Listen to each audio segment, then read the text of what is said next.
কোরআনের একটা আয়াত যদি 11 বার পড়েন, পৃথিবীর যে কোনো মানুষ আপনার কথা শুনতে বাধ্য হবে, আপনার কথায় উঠবে বসবে, আপনি যা বলবেন তাই করবে। আমলটি খুবই পাওয়ারফুল, শক্তিশালী একটি আমল। কিভাবে করবেন, কোন দোয়াটি পড়তে হবে 11 বার, সবকিছু আজকে ভিডিওতে জানাবো। অনুরোধ করব ভিডিওটি খুবই ছোট হবে, না টেনে শেষ পর্যন্ত দেখুন, অনেক উপকৃত হবেন। সম্মানিত ভাই বোন, আপনি যদি চ্যানেলে নতুন এসে থাকেন, দয়া করে চ্যানেলটি এখনই সাবস্ক্রাইব করে ফেলুন, যাতে এমন সুন্দর সুন্দর ইসলামিক ভিডিওগুলো প্রতিদিন সবার আগে আপনি পেয়ে যান। তো চলুন দেরি না করে এই চমৎকার আমলটি সম্পূর্ণ নিয়ম আপনাদেরকে বলে দেই। আমলটি কারা করবে? বিশেষ করে ওই সকল স্বামীরা আমলটি করতে পারেন যাদের স্ত্রী কথা শোনে না, আপনাদের কথা মতো চলে না। যদি আমলটি করেন, আপনার স্ত্রী আপনার কথা শুনবে, আপনার কথায় উঠবে বসবে। অথবা যে সকল বোনেরা অভিযোগ করেন যে তাদের স্বামী তাদের কোনো কথাই শুনে না, তাদের কথা মূল্যায়ন করে না, ওই সকল বোনেরাও আমলটি করবেন, আপনার স্বামী আপনার সব কথা শুনবে। অথবা যে সকল মা বাবা বলে যে সন্তান কথা শোনে না, সন্তান অনেক দুষ্ট হয়ে যাচ্ছে, ওই সকল মা বাবাও আমলটি যদি করেন, আপনার সন্তান আপনার কথা শুনবেই শুনবে। অথবা অনেক ভাই আছে যার প্রিয় মানুষটা তার কথা শোনে না, অনেক বোন আছে যার প্রিয় মানুষটা তার কথা শোনে না, তারাও আমলটি করলে ইনশাল্লাহ ফলাফল পেয়ে যাবেন। তো আমলটি কিভাবে করবেন চলুন আপনাদেরকে জানিয়ে দেই। আমলটি আপনি দিনে রাতে যে কোনো সময় করতে পারবেন, কোনো নির্ধারিত সময় নেই। আমলটি করার আগে ভালোভাবে ওযু করবেন এবং পবিত্র হয়ে নেবেন। পবিত্র হয়ে পবিত্র একটি জায়গায় বসে আমলটি করবেন। প্রথম আপনাদের কাজ হলো, যার জন্য আমলটি করবেন চেষ্টা করবেন তার একটা ছবি সংগ্রহ করার জন্য।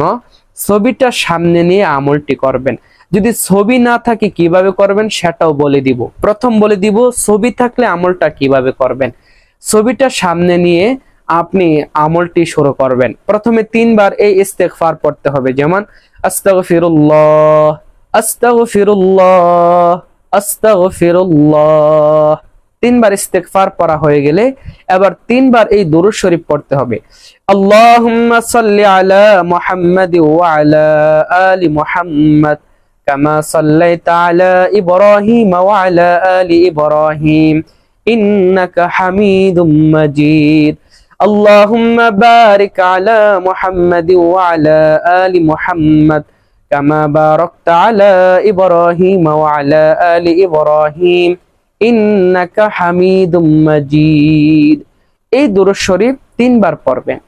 পড়ার পরে এবার আপনার মূল কাজ, সেই দামি দোয়াটি 11 বার পড়তে হবে। দোয়াটি হলো কোরআনের একটি আয়াত, ইন্নাল্লাহা ইউসমিউ মান ইয়াশা ইন্নাল্লাহা ইউসমিউ মান ইয়াশা। এই দোয়াটি 11 বার পড়বেন। 11 বার পড়ার পরে আপনি যে ছবিটা নিয়ে আমল করতেছেন, মানে যার জন্য আমলটি করতেছেন তার ছবি, তো তার ছবির উপর আপনি 11টা ফু দিবেন।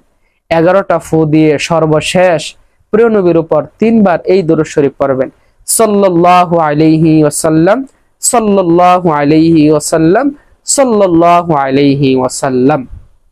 এবার যদি যার জন্য আমলটি করবেন তার ছবি না থাকে কিভাবে করবেন, তার ক্ষেত্রে নিয়ম হলো, আপনি প্রথম যেভাবে বলেছি প্রথম 3 বার ইস্তেগফার পড়বেন, তারপর 3 বার দুরূদ শরীফ পড়বেন, তারপর এইভাবে পড়বেন, ইন্নাল্লাহা ইউসমিউ মান ইয়াশা ইন্নাল্লাহা ইউসমিউ মান ইয়াশা। 11 বার পড়বেন। এই পড়ার সময়ে আপনাদের একটা কাজ করতে হবে, সেটা হলো যার জন্য আমলটি করতেছেন তার কথা আপনি মনে মনে স্মরণ রাখবেন, মনে মনে খেয়াল রাখবেন, অন্তরের মধ্যে রাখবেন, আর মনে মনে ভাববেন যে তার জন্য আমলটি করতেছি। মুখে দোয়াটি 11 বার পড়বেন আর মনের ভিতরে তার কথা স্মরণ রাখবেন। সর্বশেষ আবার প্রিয় নবীর উপর 3 বার দুরূদ শরীফ পড়ে নেবেন।